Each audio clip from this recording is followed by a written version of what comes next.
Welcome back, everybody. Welcome to another video. And today we're going to be installing another goodie for the Focus. Now, we already have one catch can installed, but today we're going to be doubling it and adding another catch can to the top of our valve cover. Thank you, Damond Motorsports, for sending this over. We have their full vented catch can, like you guys saw. Super high quality.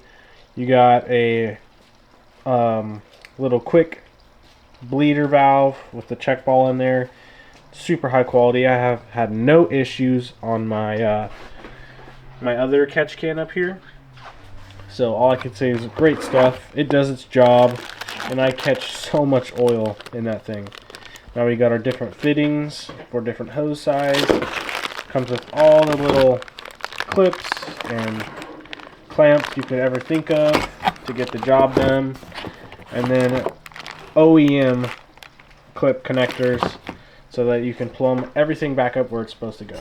I'm currently running their stage 1 or their primary catch can for the intake valve. Now normally the oil would go back onto the intake valves, but instead this catches it and it saves your valves and you having to clean them very so often.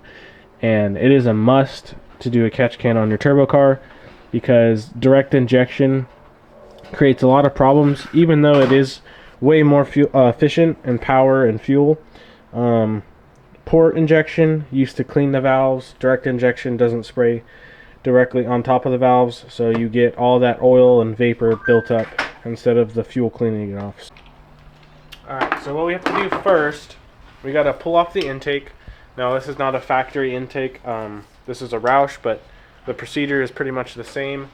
You got your clamps right here. You can use a flathead or a 9mm, and then you got a 10mm bolt right here, and then factory turbo, which this is not a factory turbo, but you just got 2 clamps down there. We're just going to be taking off the first one to free up this intake pipe.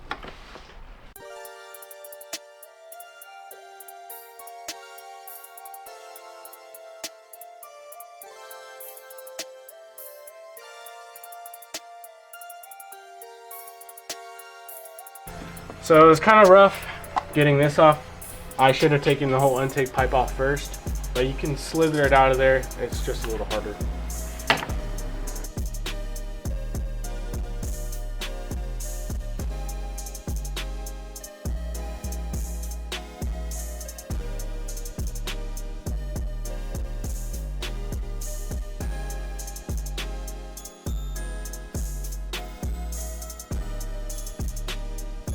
See that right there.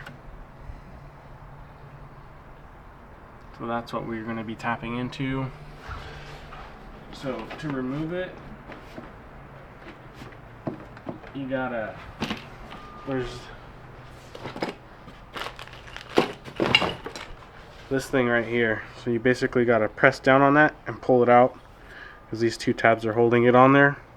And I think this is what they give us to replace that with. Is this as difficult as the Volkswagen one to get off? No.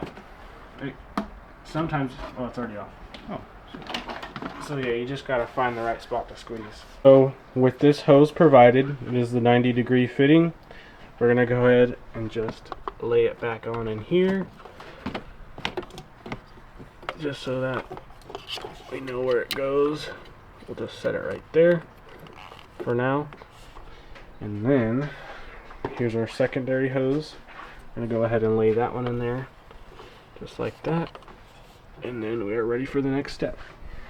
Okay, so now that we've laid the hoses back here where we could get to them, we're actually going to remove this, and this is from the valve cover, and we're going to be putting our 90-degree fitting right there and clipping it onto this factory location. And then this straight fitting right here, we're going to be plugging into this line right here, and then this will go back to the intake. So to take this off, it's the same thing. You pinch it, maybe a little hard, and then it is free. As you can see, we're going to go ahead and plumb the straight fitting back behind the high pressure fuel pump so that it sits kind of right here. We're actually going to be bolting the catch can to this location right there on the line. So it's just sitting right here. And then we're going to go ahead and clip this in just like that until it clicks. So now that hose is connected back there and it's routed over here. So now we can take our 90 and put the 90, route it the same way back behind here and click it onto the ventilation up top.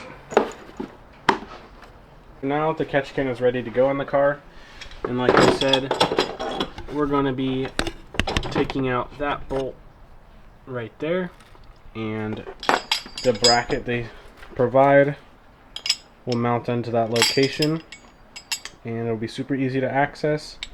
And we're just going to go ahead and tighten that bolt, get it where we need it position wise, and then we're going to go ahead and bolt it up like that, kind of like that.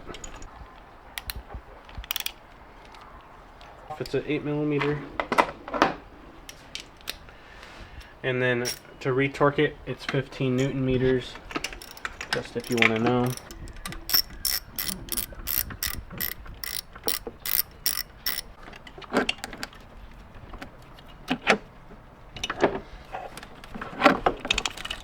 There we go.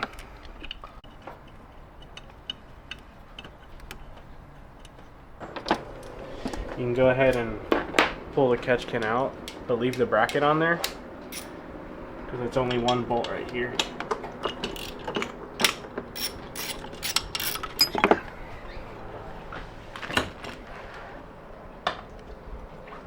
Match up. So you're going to want the line that goes to the crankcase actually vented to the bottom, because that'll drop down and then it'll come back up, vent, and then fresh air will go through.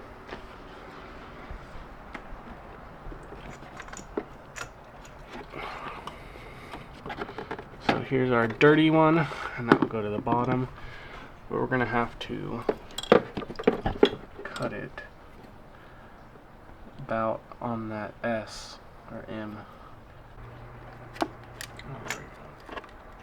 This ain't the... Watch yourself. It's sharp. Really? It'll cut now. So now that we got that one trimmed up, go ahead and do the same thing. Oh, perfect.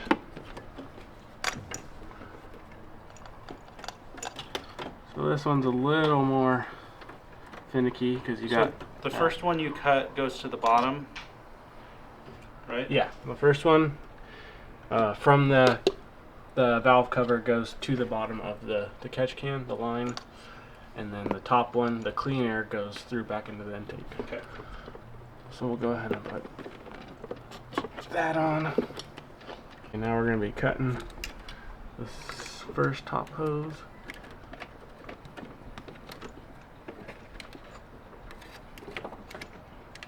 Painfully slicing through. And that will go to the top. Some spit may be required. Elbow grease. Boom. This thing's down there. Now we can bolt the catch can back up. And it's cool, they give you two locations. If you got maybe a crossbar or a different engine cover, you can lower it or raise it based on your desire. So application specific. Yeah, but we're going to be putting it to the highest setting. Okay. I think it looks cool too, up in the air. Yeah, you can see it, so it's... Alright, here's our little plastic barb. Now this is our drain line, and they give you a lot of length so you can route it however you want, just as long as it doesn't get caught on anything. So there's a little fitting we put on right there, and then here's our line we're going to go ahead and throw on, and we're going to route it to the front. So now we can go ahead and put the intake back on. So just make sure you snug this down, tighten that to 15 Newton meters, or hand tight. I personally don't like to tighten it that much because it's aluminum. Don't want to cross thread that. Make sure your drain line is 180 degrees, so facing the rear of the car, so it goes over the transmission and down. And another thing to keep note of is if you're working in this area, be careful of that line right there. It's so brittle, and that is part of your cooling system. I broke it when I did a turbo install, and I had no idea I broke it, and there's coolant everywhere.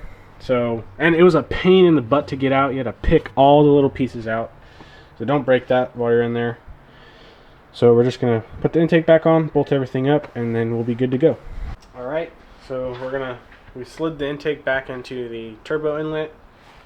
Now we're just gonna go ahead, just like factory would plug in, we're gonna use the OEM connector, plug it right back into the PCV valve, or the, I don't know what it's called, the clicker or whatever. Thingamajigger? Yeah, thingamajigger. We're gonna go ahead and plumb that back until it clicks, just like so. Put our intake back on.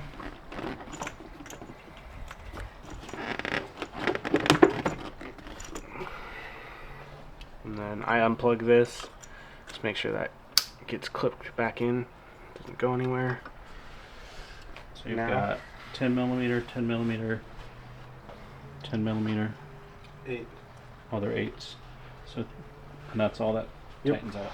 And then you got your bolt right here that goes back on. And then the install is done. They recommend starting the car and checking for codes if you have any, so then you can just sort them out then and there. Make sure you have no leaks. But other than that, we're done with today's video. And if you guys enjoyed it, learned something, comment down below and comment what you guys want to see next. I know somebody commented that they wanted to see slammed BC coilovers on the Volkswagen. So maybe we'll get some coilovers for it. Maybe not slammed, but... Well, she broke right now. She broke. Go ahead and tell them what happened. Wheel fell off on the track. No hub-centric rings on our new 1552 wheels because we're rookies. And we ripped the studs right out of the wheel. So we got a new hub, new rotor, thanks to R1, new brakes. We're getting it dialed.